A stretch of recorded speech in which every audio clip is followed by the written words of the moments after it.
The Galactic Empire acquired the most formidable minds in the galaxy to help them build up their colossal war machine, and many of these scientists reaped countless benefits during their time with the Empire.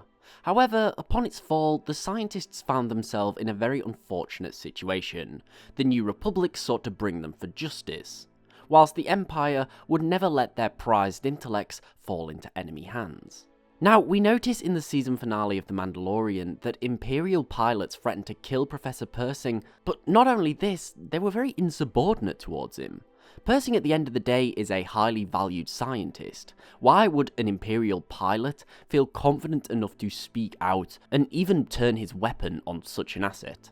And most importantly, why exactly were scientists in such a compromising position following the war's end? The first thing that we need to remember is that the scientists were largely unable to surrender, or they were pretty much obliged not to. Scientists were in many ways the fall guys to the general public. They'd, after all, designed the weapons of war used to reap havoc across the galaxy.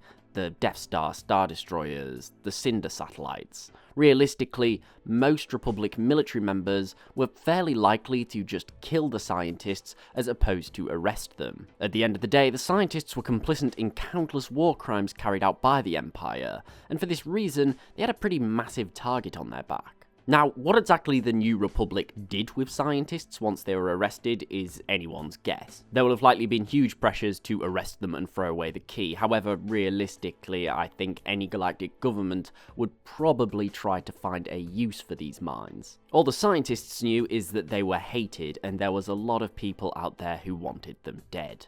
For this reason, Imperial scientists were basically forced to stay with the Imperials until the bitter end.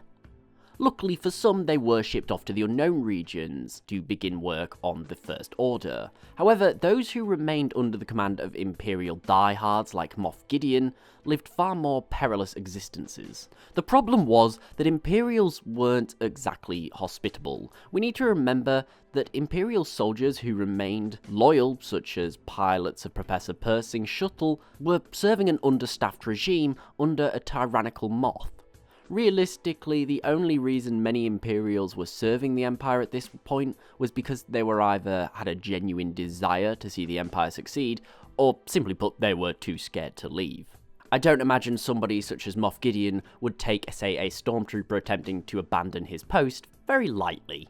For this reason, the entire Imperial regime at this point will have likely been very ill-organised and pretty undisciplined.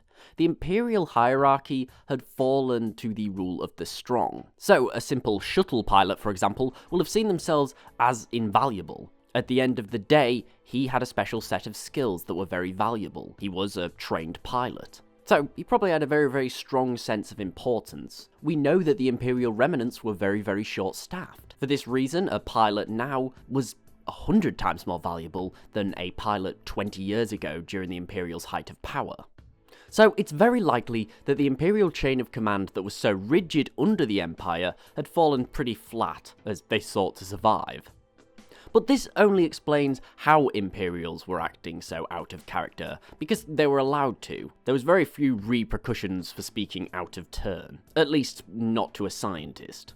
However, realistically, I believe that it goes far deeper than this. I believe that Imperial scientists will have been hated by majority of the Imperials. You see, just as the rebels and the New Republic wanted to track down the scientists for their war crimes, the Imperials hated them for their failures, the Death Star, Operation Cinder. All revolutionary scientific inventions that actually were a massive mistake, and arguably lost them the war. We know that the pilot in question in The Mandalorian was apparently on the Death Star, and ultimately, to an everyday soldier, the people who are to blame are the scientists. Even though they may have had nothing to do with some of the Empire's greatest defeats and superweapons, they'd still have been hated by everyday soldiers, who probably knew a lot of people who died during these massive blunders. So if you knew, say, a fellow crewmate who died on the Death Star, you're probably going to be pretty annoyed at the people who were apparently the ones who designed the Death Star.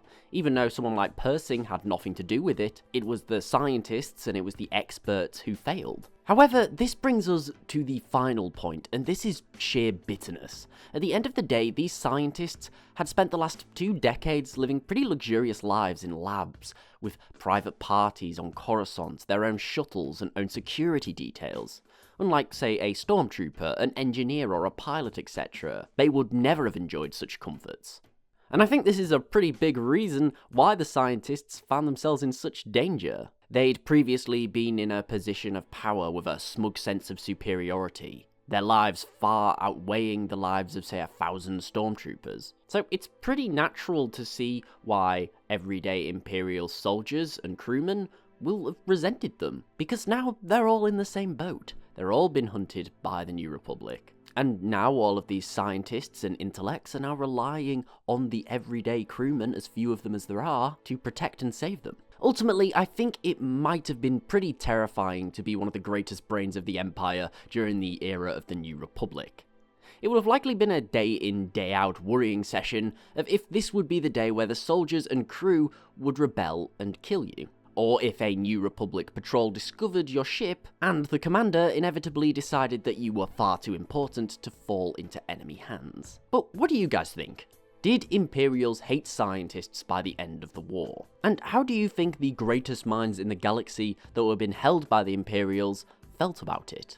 Let me know in the comments below. Thank you for watching, I really do hope you enjoyed this video. If so, please remember to like, share and sub, as it is really appreciated and it helps the channel grow. Also, don't forget to follow me on Twitter at The Lore Guy and tick the bell to get regular updates. But most importantly, thank you so much for watching this video today. I hope you enjoyed it and I hope you're all having a great day and staying safe, and I'll see you next time.